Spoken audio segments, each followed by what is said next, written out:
Today on 21st Century Television. Explore state-of-the-art technology, innovative business strategies, insights from cutting-edge corporations around the globe.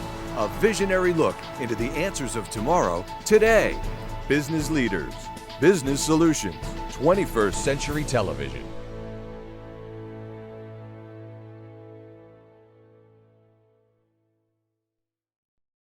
Welcome to 21st Century Business. I'm Jackie Bales. When planning new facility construction projects, many developers focus exclusively on reducing the initial construction costs. The problem with this is that these costs account for only about 20% of the total cost of ownership.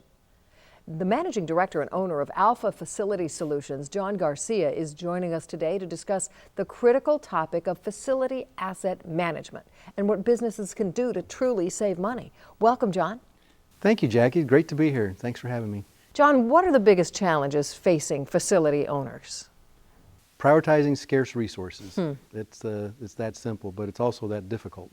That difficult. Tell us a little bit about Alpha Facility Solutions and how you help them make those priorities.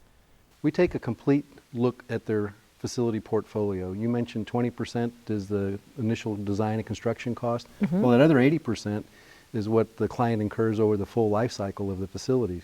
So our team of architects, engineers, construction managers, environmental scientists, information management specialists, and business professionals focus on the assets over the full life cycle of a client to help them understand how they can adjust their scarce resources and prioritize them and have measurable outcomes. Sounds like very valuable information. Let's watch as Alpha Facility Solutions shows us how they help organizations save money and plan for the future of their facilities in this 21st Century Business Field Report. While cost-saving measures at the beginning of a project are appealing, they often do not take into account the remaining 80% it will cost to operate a facility. Alpha Facility Solutions' team of professionals use their expertise in a variety of areas to optimize performance of facility assets for their full life cycle and significantly reduce the total cost of ownership. What sets us apart from others is that we're a focused, stable, innovative company. And we come to work each day with the intent of dedicating our careers and each of our expertise to the field of facility asset management. We believe that it's a privilege and an honor to be invited to become a part of our clients' extended resource base. We're a trusted advisor and we take that seriously, and we listen. We know that every client has a good asset management program in place. When they come to us, they're just looking to take it to the next level. And so to do that, we become system integrators. And being a system integrator means that we're taking their existing processes and enhancing them. And if they are looking to us for ideas on new technologies, we can do that. We have in-house IT programming staff, and then we can blend the best of all their current capabilities and take them to the next level they're seeking to achieve their goals. From my perspective, when you are making these strategic investments, you need to know where to target your dollars for the facility's greatest need. You need to know when to renovate, when to replace, and equally as important, you need to know what the financial requirements are for your newest of buildings, the buildings that have been recently commissioned or maybe just a few years in age. John, define facility asset management and tell us how that has evolved into this current field of professional focus. Sure, Jackie. Facility asset management may be best understood from a historical perspective.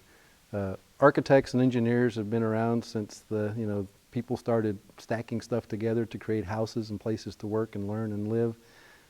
The construction profession has been right along with those two professions. Construction management came along about 25, 30 years ago to be fiduciarily responsible to the owner's interest to get architects and engineers and general contractors to play nice together. And then the operations facility management folks were given the keys to the facilities to operate them and maintain them over the full life of the facility.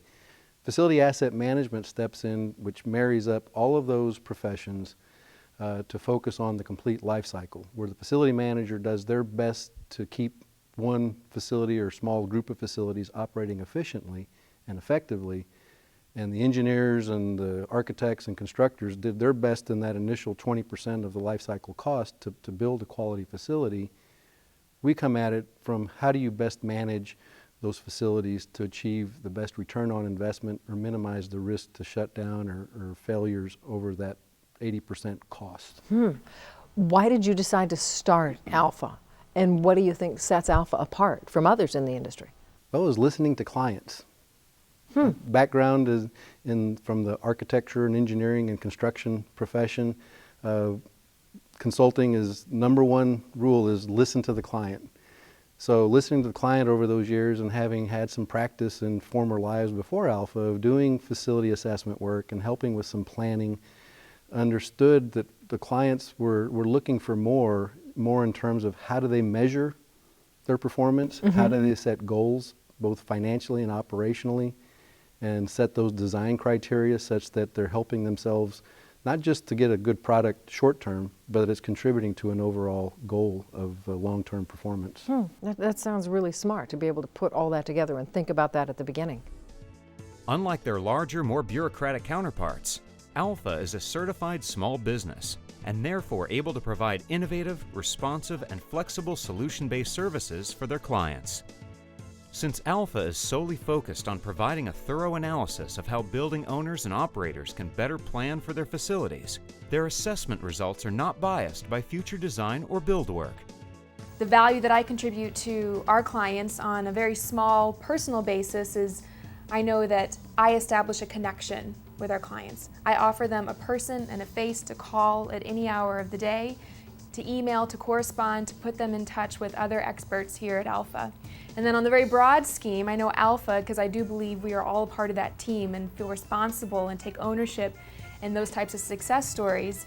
Overall, Alpha, the value we contribute to our client is we really help bolster their argument for maximizing return on investment, making the most with what they've got, right? And we provide that professional expertise, that background, that third-party perspective to come in and really help augment what they're trying to do.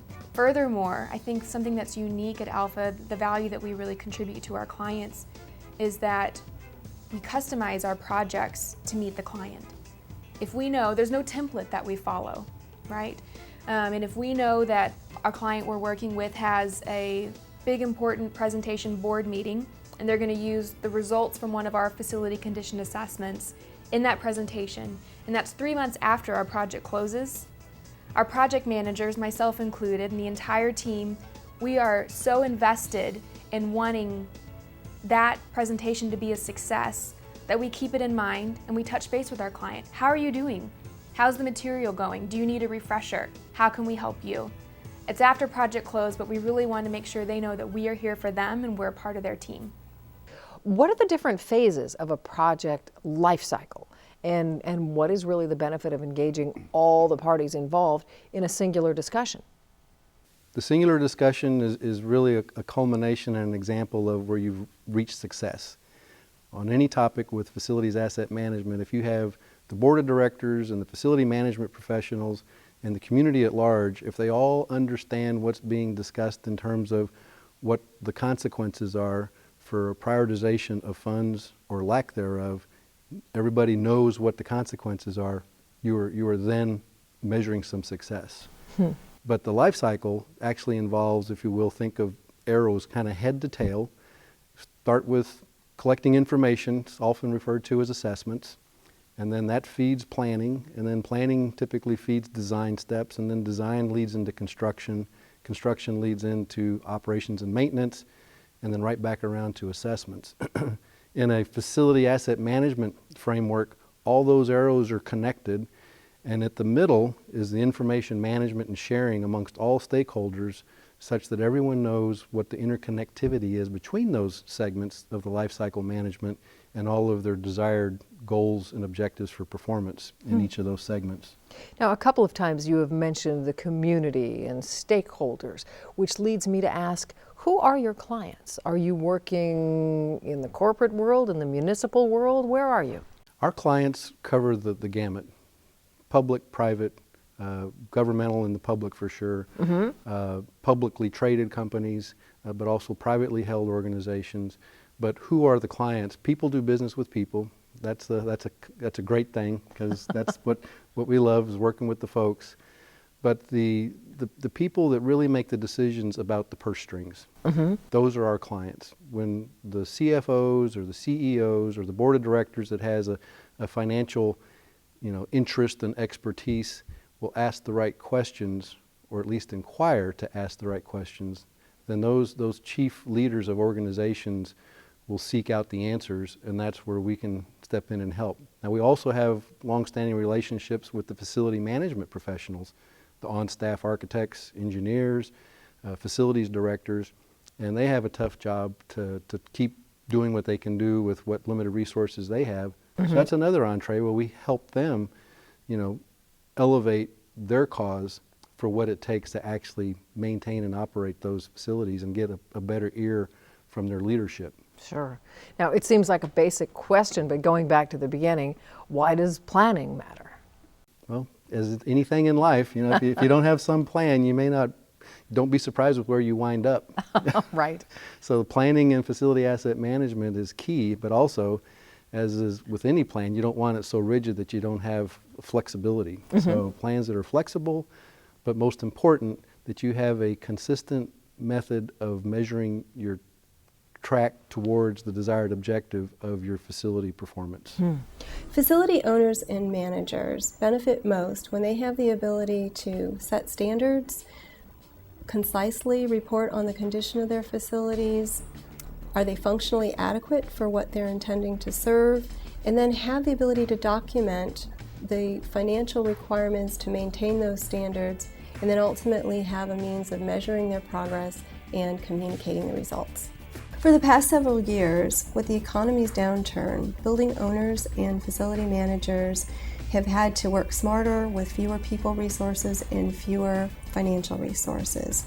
That makes the need for facility asset management even greater than it ever has been. Most of our clients have lots of assets that are of significant value that are not building related. Those assets might be parking areas or utilities, and a lot of our clients are municipalities or schools, and they have sports facilities. So those things also need to have the same kind of principles of facility asset management applied to them.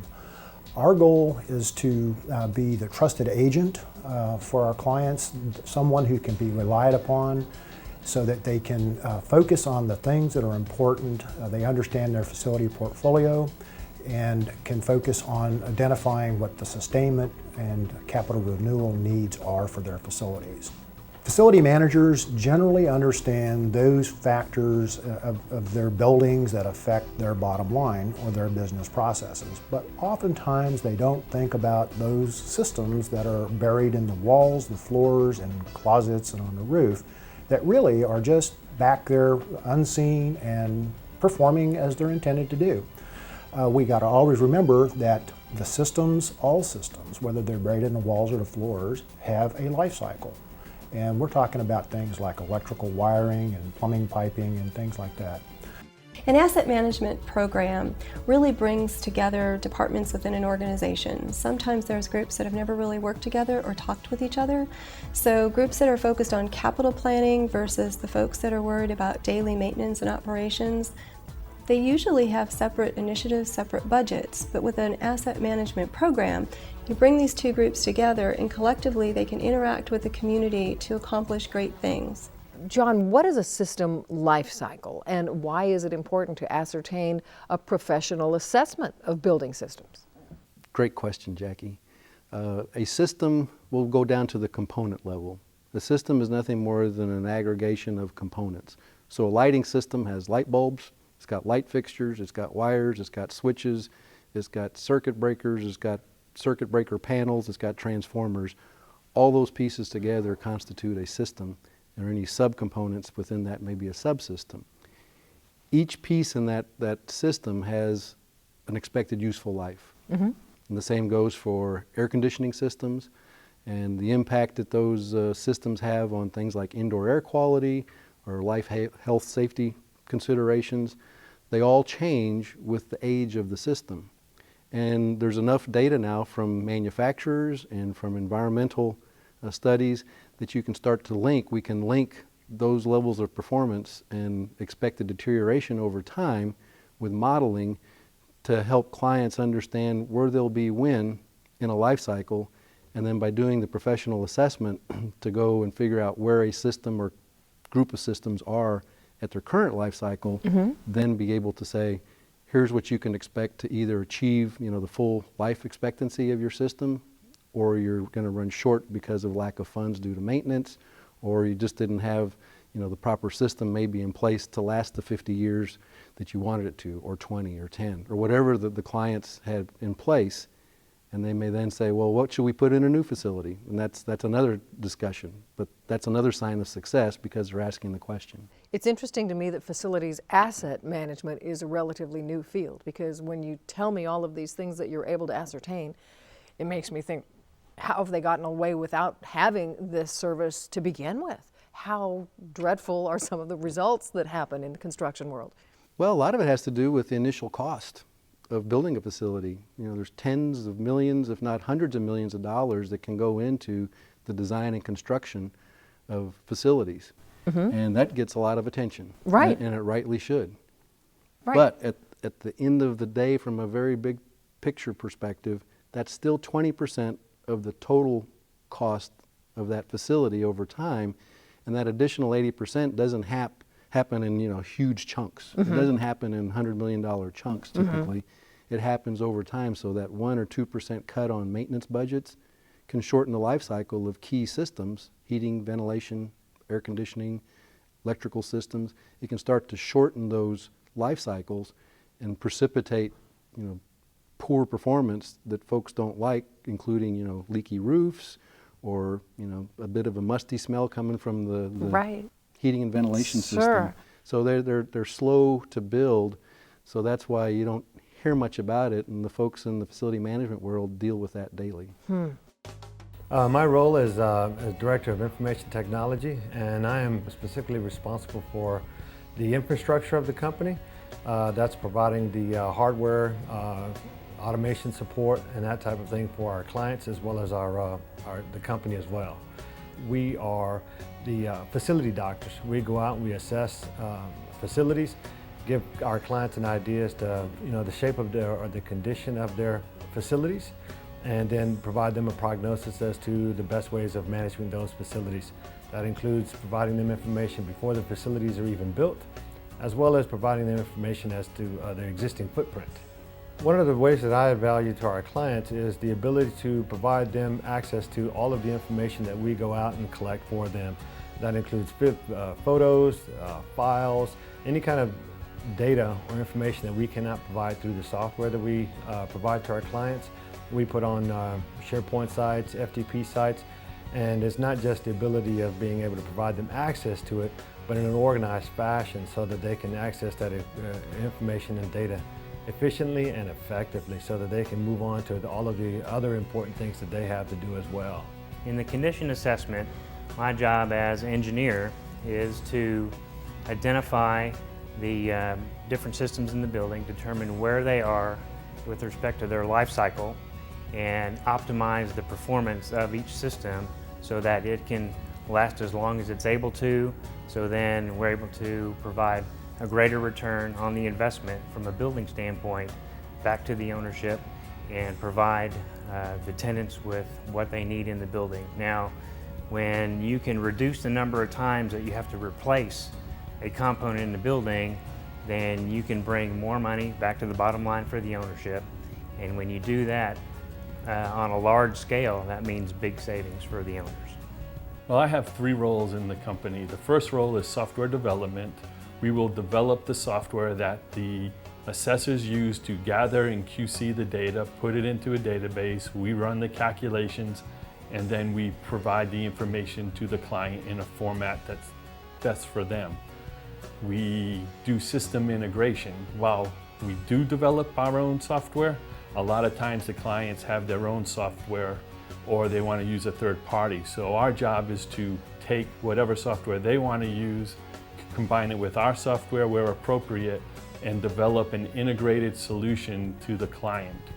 The software allows the client to answer questions like, what is the current state of my portfolio?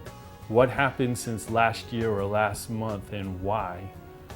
tell me what's going to happen in the future. You know, if I had what budget is required to reach a certain set of key performance metrics, or really a lot of times is they have a set budget and they're going to want to know what plan can I put in place to maximize the performance of my assets given that budget. What benefits do you think your clients have experienced as a result of your services with Alpha? Many.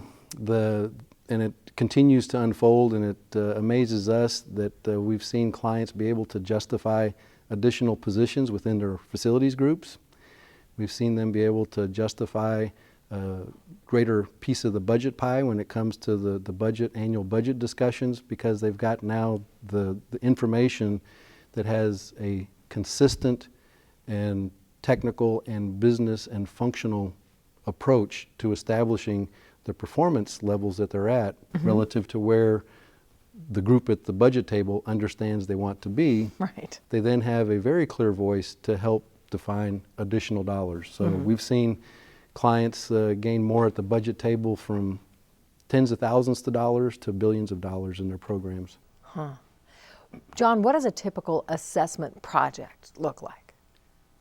Great question. I wish there was one simple answer, but really what it comes down to is the assessment project. Remember that life cycle of assessments and planning and design and construction, operations and assessments, and that goes on and on and on.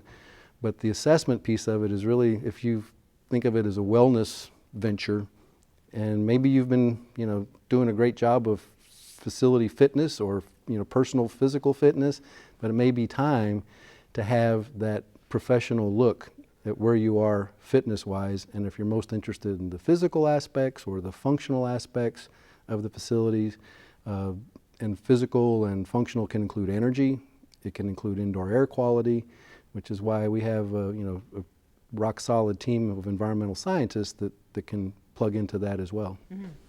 I lead a group of environmental professionals. We specialize in indoor environmental issues, but we also consider and help with outdoor or site environmental conditions.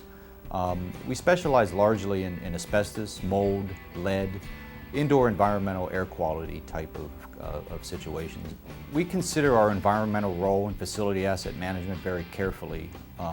We recognize that environmental conditions in buildings can significantly contribute to the cost and the maintenance costs of facilities. For example, if a building contains asbestos, it's probably going to need different maintenance procedures, higher maintenance costs, and can ultimately affect the asset value, the resale value of the property. The problem is the fear and the perception of these hazards that come about. So understanding the mechanisms of the harm and how these materials affect us and actually cause us distress and damage is a very important aspect here. So helping people understand that condition and alleviate the fear is a big part of our role. And we have specialists in all those arenas. We have mold specialists and lead experts and people who've done countless asbestos inspections and remediation studies and plans that can come in and help a client not only alleviate fear, but reduce risk, liability, help with legal cases if they come up, because now they have real factual information that can stand the test, and we see that as a big part of our role. Wow. How has the importance of continued education and R&D shaped your company culture?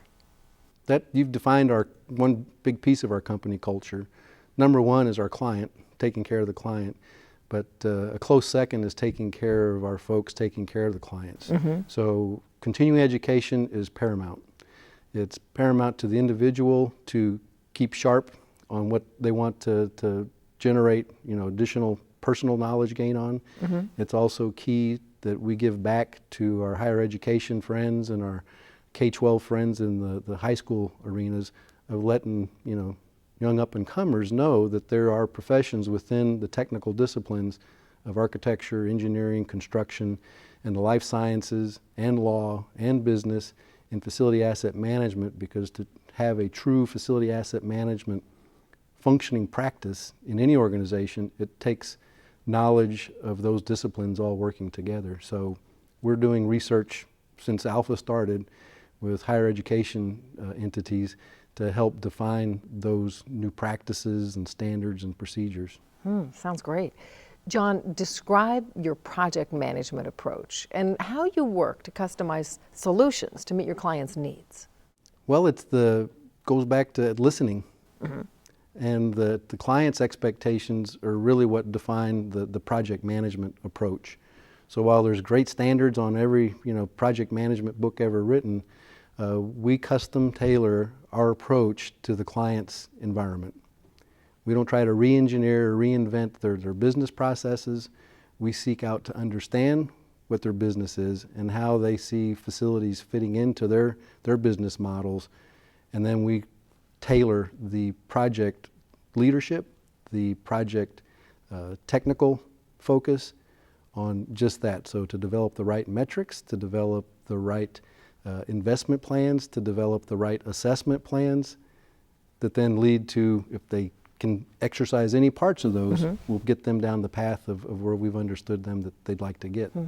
So to sum it up, the value of facility asset management is what? Making your facilities work for you, even with limited resources, for the full life of the facility. You summed it up perfectly. Thank you, John, for this conversation. It's truly been enlightening, and thank you for sharing the solutions from Alpha Facilities. We appreciate it. Thank you very much, Jackie. Great being here. For 21st Century Business, I'm Jackie Bales. Thanks for watching.